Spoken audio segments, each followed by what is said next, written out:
Good afternoon, everyone. It's John Snyder here again for another edition of Lunch and Learn. Today on the hot seat, we have Dr. David DJ Cormier joining us to talk to us about shoulder pain. DJ, if we go to the next slide. So we want to tease our upcoming Lunch and Learns next week on the 16th. We have death, taxes, and carpal tunnel syndrome. You can't escape them. And then following week, we have cataract and corneal surgery. Another good talk about bread and butter there, eye care. As a reminder, our talks are all archived up on the intranet on Newton, and you can see the link there as well as on YouTube by searching Newton-Wellesley Medical Group Lunch and Learn. Next slide, please. Other learning opportunities, we always want to make folks aware when the AVP Grand Rounds are coming around the corner, which is next Tuesday. It's the second Tuesday of the month. This is a live and hybrid participation. Therefore, you can go up to Bowles 4-5 if you want to see it live, or log on from home or from your office. This month's topic is interventional radiology procedures at Newton-Wellesley Hospital. So it'll give us a nice sense of all the different procedures that are available. If this link is not in your box and you want it to be, just email myself or Amy Israelian and we'll get that to you. These have been great talks. I've been attending them once a month. Please do that. And second, before we leave this slide, we always want to remind folks of our great series Wednesday morning that Dr. Larry Friedman puts on from the Department of Medicine, which is the Medicine Grand Rounds. That continues to be Zoom linked and a really excellent source of information. Next slide, please. This date is coming up Wednesday, June 22nd. We have our half and half X waiver training. If you have not gone through this program, you should strongly consider it. Even if you'll never prescribe Suboxone, buprenorphine, it is a great way of learning about opioid use disorder and practical patient management. It is, again, Wednesday, June 22nd. Deadline is June 17th. Also, this is good CME, as you'll require these kinds of CMEs for registration, Massachusetts registration, as well as probably for some of your individual fields of medicine. Next slide. Physician Care Concierge. This is our Concierge with Circles program where you can sign up and get a valet service, essentially a concierge service for anything you should need, a personal assistance program. If you need someone to do something around your house, fix your refrigerator, mow your lawn, they will vet all the programs or all the people in your neighborhood. And they will even set up appointments if you want. Just a reminder, all our physicians and APPs have +1 access. Yourself and a partner, relative or friend can access your account. All you need to do is go to community.circles.com and register with NWH. This is a service we pay for you. So please take advantage of it. It's a great way to do some research about topics that you won't have time to do it because we're so busy, and reliable sources of information. Next slide. And I will hand it over to DJ. Thank you for coming here. And if anyone has any questions or cases, if you just want to throw them in the chat, we'll get to them at the end if there's time. Go ahead, DJ, all yours. All right, thank you, John, for the introduction. Excited to be here to talk with everybody. So the topic that I picked to discuss this week is about shoulder pain, the non-intrinsic etiologies. I think we're all very comfortable and familiar with a lot of the shoulder issues, but when it starts coming to when it's not the shoulder, I think that's the big question that becomes a lot more vague out there, and hopefully we can help that a little bit. I have no financial interest, except I do look like famous people, sometimes like Goose, now that Top Gun 2 is out. So about me, I did my PM&R residency at New York Presbyterian. I did my sports medicine fellowship up here with Spalding MGH. After residency and fellowship, I went on to be the head team physician at the University of New Hampshire. Now, currently, I've come back to the Boston area at the Associate Director of Health Service Operations and Sports Medicine at Boston College, and one of their team physicians. And I also do some work at 978 Worcester Street, Wellesley, doing the Newton-Wellesley Sports Medicine with our group, Dr. Foster, Dr. Macianto, and Dr. Camo, and Dr. Simon, as you all know.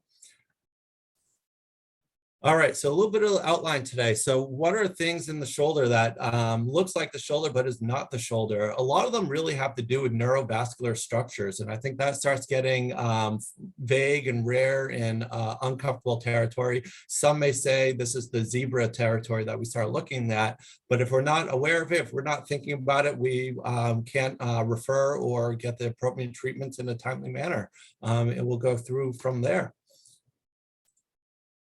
So my goal is that to hope everybody can expand the differential diagnosis of shoulder pain will help us improve the diagnostic utilities for shoulder pain and better understanding more of these neurovascular syndromes.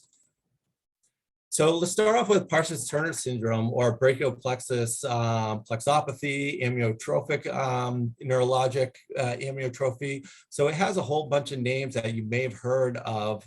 It was first reported in the 1800s, but really just case studies. And it wasn't until 1948 when Parsons-Turner actually really explained the whole syndrome and put it together for everybody. So what it is, well, even though they explained it in 1948, it's still pretty misunderstood, and it's a very complex situation. So we see a majority of them coming from autoimmune genetic infectious etiologies. It can also been reported with a couple immunizations, but really what we chalk it up to, which is interesting from the orthopedic side of things, is that we do see an antecedent event 30 to 70% of the time, and it can be associated with several surgical procedures. Now, a lot of people say, well, sure, they were pulling on the brachial plexus, but it's actually been reported in people who had foot and ankle surgeries, which was nowhere near the shoulder. So that leads into, was it autoimmune, or what was that triggering reaction, the cascade to happen? So again, it is more on the rare side, but we do see about 1.64 per 100,000. But there's really a huge age range from as young as 3 months to 81 years old. It most frequently between the third and seventh decades. It does affect women more so than men. So what are you looking for? If they come in with these abrupt upper extremity pain, it can be several days to weeks, really no predisposing injury, fall, trauma. They really will say it's worse at night, radiates the arm and neck, aggravated by shoulder movements, all these things that you're thinking, you know, frozen shoulder, adhesive capsulitis, cervical radiculopathies, all these overlapping syndromes that go along. But this is one to have in the back of your mind as well. But what really makes it a bit different is that you start getting followed by progressive neurologic deficits. And where those neurologic deficits are interesting is that it becomes a variable involvement, because it all depends what portion of the brachial plexus is actually getting affected. So it won't be the same on every single case. The majority of the time, it is the upper trunk of the brachial plexus. You can have autonomic symptoms, and that usually happens if you trigger the posterior cord of the lower trunk as it coming out of the brachial plexus. So you will see trophic changes. Again, sometimes your differential may be included with reflex sympathetic dystrophy, all these different types of syndromes that I think Parsons-Turner starts being not thought of as much, and something for us to be looking at. So how do we diagnose it? So early EMG testing can be non-diagnostic. You actually need the 4 to 6 weeks for that axonopathy to change, and that's the diagnostic hallmark, is that axonal changes. And needle EMG is crucial for making the diagnosis. An astute electrostenographer will also think of doing the lateral anti-brachial cutaneous sensory nerve conduction study. So all these little facets, when you start looking for outside your bread and butter, you know, cervical radiculopathies or, you know, ulnar nerve entrapment syndromes. So how long does it take people to recovery? So the one study by Dr. Feinberg down at HSS took a look at 26 patients, electrodiagnostics every 3 months until full recovery. And they started seeing initial recovery around 5.5 months. And then full electrodiagnostic recovery of Parsons-Turner syndrome was demonstrated at about 1 year in over 50% of the patients. So this is a long haul type diagnosis as we're working through and getting to it. So a lot of people have asked, you know, can we pick this up on MRI? So at this point, MRI is not sensitive enough to detect it early. Basically, what you start seeing is the atrophy and fatty infiltration, but that's later on in the course. We're not catching it soon enough, and it's later than what EMG can catch. But sometimes we will use the MRI to pair it with the EMG to really bring the full picture together for making the diagnosis of Parsons-Turner syndrome. When we looked at MRIs while we were at HSS, we had 27 patients, high resolution. All of them had one clinically involved nerve. We actually on MRI, the plexus itself looked normal in 24 out of the 27 patients. We did see focal intrinsic constrictions detected in 32 out of the 38 nerves. And then this was then compared to the EMG results. And the MRI can be corroborated by the electrodiagnostic testing, but the electrodiagnostic testing really helps localize the abnormality to the plexus branches peripheral nerves. So Partners-Turner's is one or more mononeuropathies rather than a plexus, which is kind of how we're moving forward in the diagnosis and understanding. How do we treat that? Well, we generally, since we're not really sure on the cause, start with a steroid taper, really try to decrease the inflammatory action around the nerve. People have used NSAIDs. You know, opioids is controversial, but the nerve pain can be quite elevated. Anti-epileptic medications such as gabapentin have been tried to treat the lingering neuropathic pain. You know, physical therapy from a non-pharmacological standpoint is really important because the timing of strengthening exercises matter because they have the amount of pain, the amount of weakness, and the degree of denervation. So if you start overloading the muscles too early in the reinnervation stage, you're actually going to overload and have a negative effect of the physical therapy.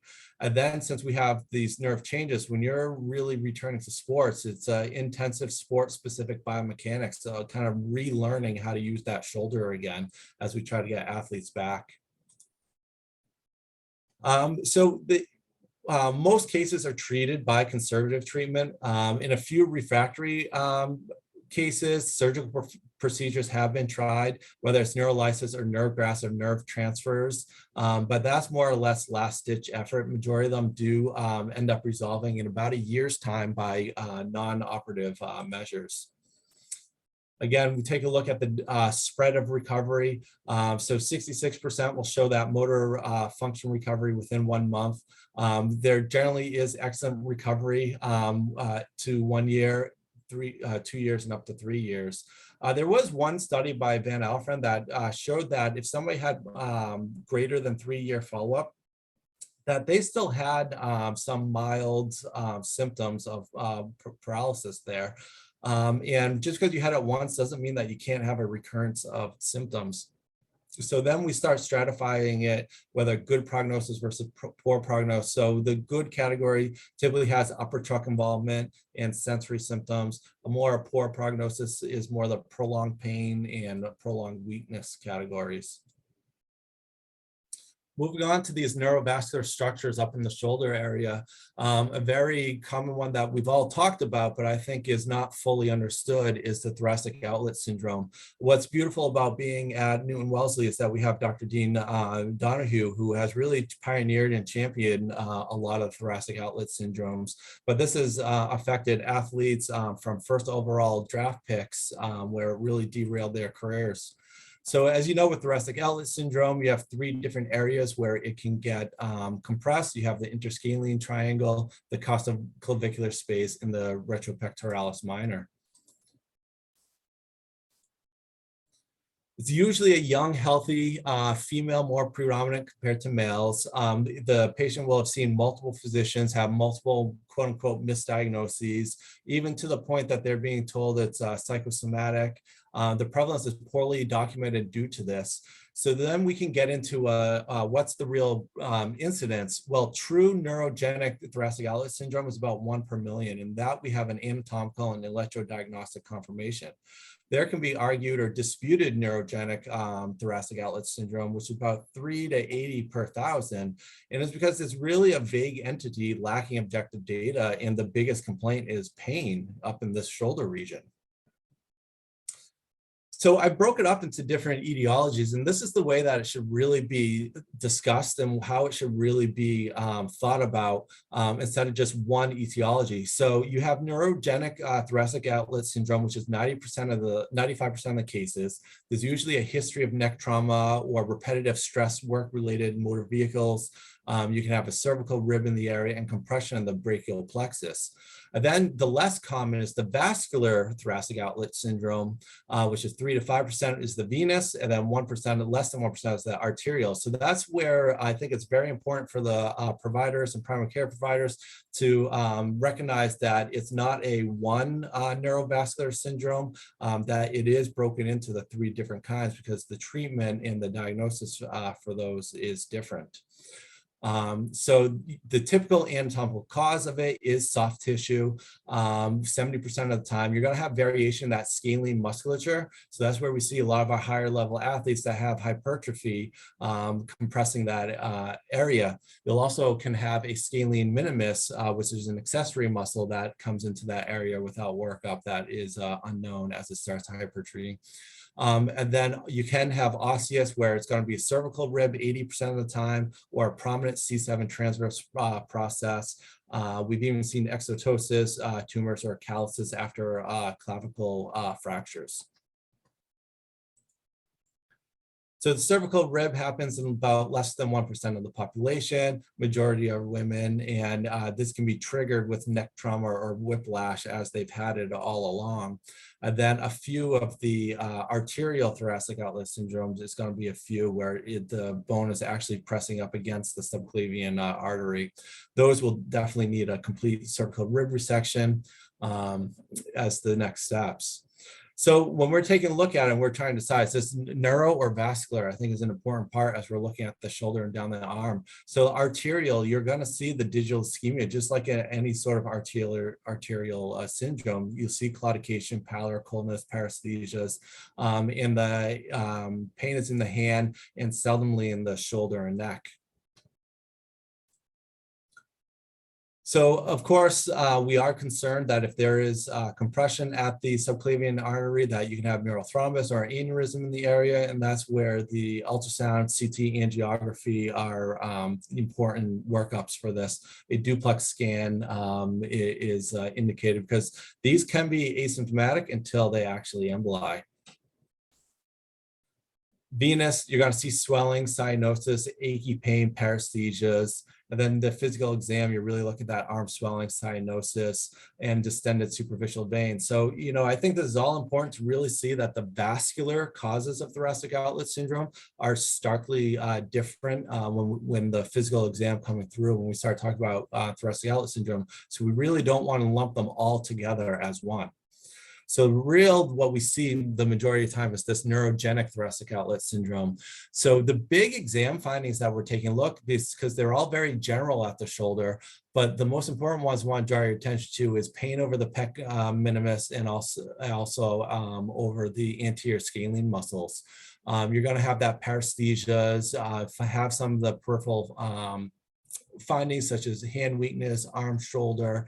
You'll be getting a lot of neck pain, occipital headaches. So again, a lot of things that can be sounding like myofascial pain up there, or cervical radiculopathies, facet syndromes that you know, are really clouding the picture, which makes this a hard diagnosis to make. So Dr. Donahue, who is at Newton-Wellesley, is part of a committee that has really published a lot on moving neurogenic thoracic outlet syndrome. So the committee has put together a list of 4 criteria to help us make better diagnosis. And what we're looking for is getting 3 out of the 4 criteria present. So it can either be signs and symptoms of pathology occurring at the thoracic outlet, pain or tenderness, that's what they are, physical exam and palpation in that area.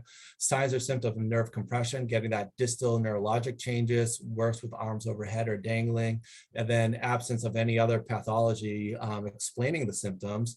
And then getting a little bit more invasive is actually doing a properly performed scalene muscle test injection. So classic neurogenic thoracic outlet syndrome will have what they call the delayed sumner hand, which is going to have the atrophy of the APB and the hypothenar eminence, as well as interossei muscles.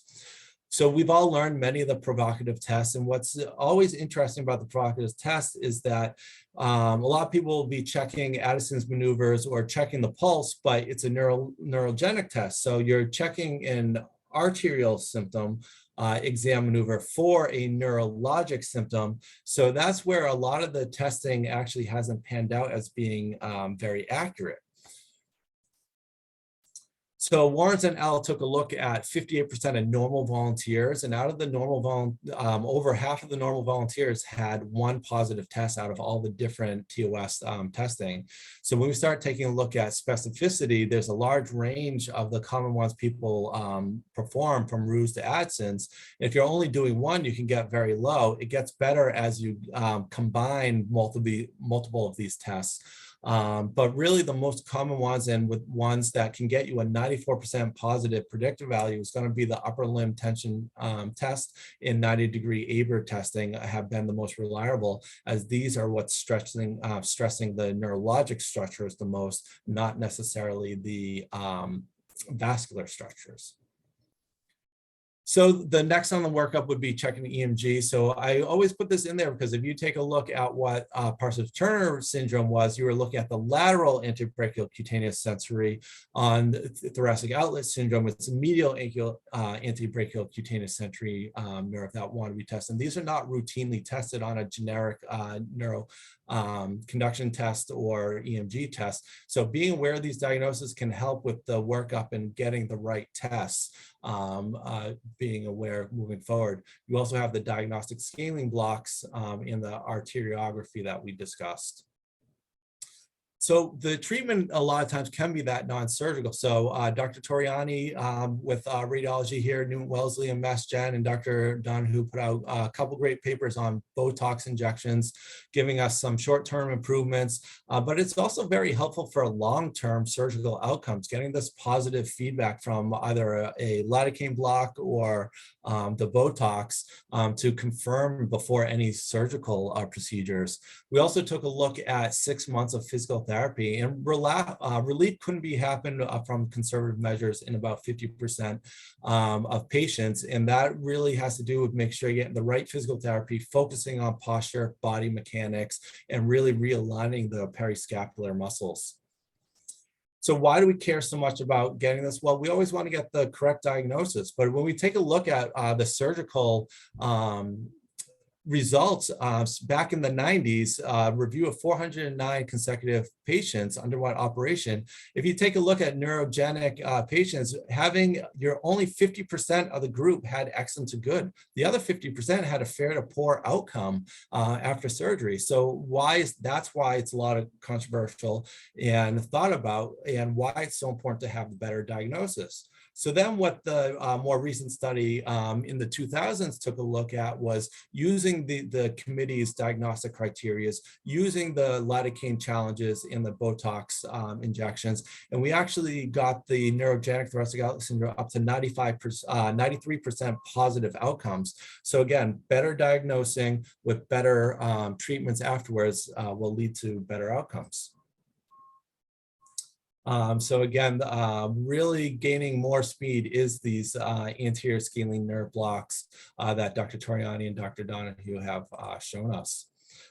So this is I've used this talk for ground rounds now that we got into a lot of the surgical discussions, but one of the major complications of surgery is the recurrence. So there are different techniques, but I think beyond today's talk. So we'll keep going on to our next neurovascular syndrome to talk about. So again, we're still living all around the shoulder here. So we'll start off with the quadrilateral space syndrome. So quadrilateral space, not very common if you're not really deep into the weeds of musculoskeletal medicine. But basically the teres minor is superior, humerus lateral, long head, the triceps medial, and the teres major inferior. So this again is rare entity. Basically in the literature, we're seeing a lot of case studies. And even that's the case when you talk to a lot of our surgical colleagues or what we see in sports. Most of these cases are happening in overhead athletes where a lot of that repetitive external rotation closing off the space, it has been more male towards female. But again, the same thing's starting to happen with quadrilateral space syndrome as it did with thoracic outlet syndrome, is really differentiating it as a neurogenic process versus a vascular process because the treatments and what we would be considering is different between the two. So when it's vascular, the posterior circumflex artery is what's getting continuous mechanical trauma, especially if you think about a baseball pitcher with that external rotation, really in the cocking phase, and doing this over and over and over, 100 times in just a game, let alone practices. And this can be resulting in a thrombosis into the area. You can also have fixed structures that are going through this, fibrous bands, and then you could have the paralabral cyst from an intrinsic shoulder injury, then causing abnormalities for the non-intrinsic causes. So what's really going through from the neurogenic side is the axillary nerve. Now, one thing that we may forget is that the axillary nerve will have a posterior and anterior division. So those are the two differences between if you're testing deltoid versus teres minor.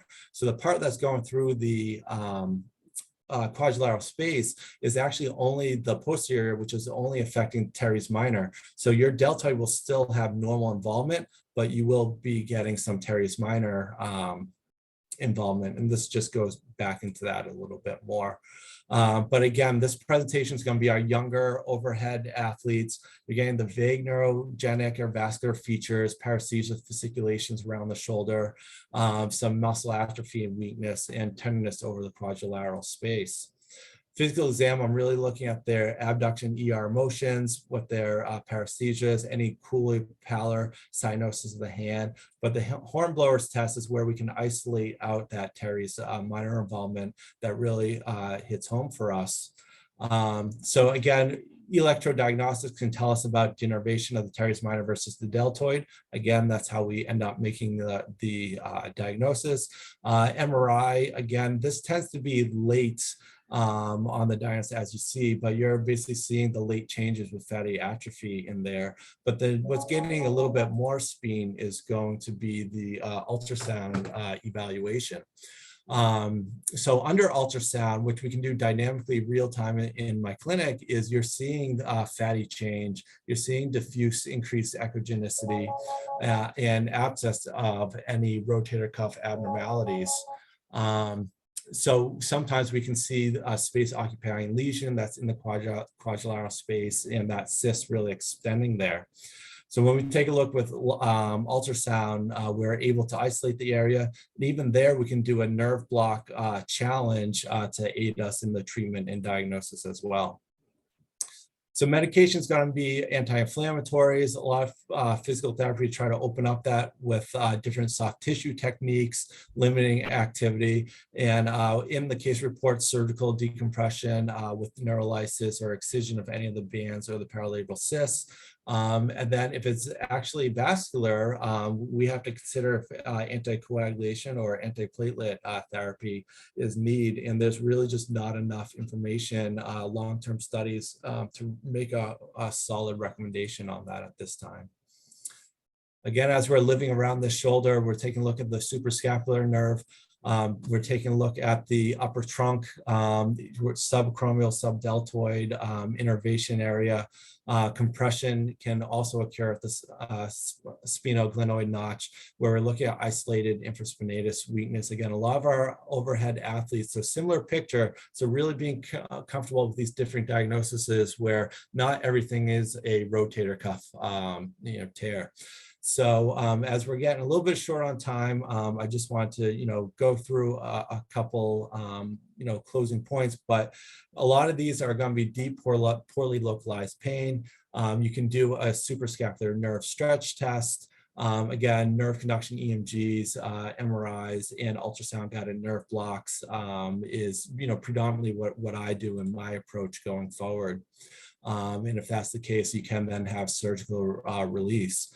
And then since I am talking to a large primary care, we are seeing a lot more case reports of herpes zosters affecting these mononeuropathies that can mimic subacromial impingement syndromes, shoulder pain. So, getting this non-operative MSK view, I think, is very important, as you can get the dorsal root ganglion involved, where the herpes zoster lives.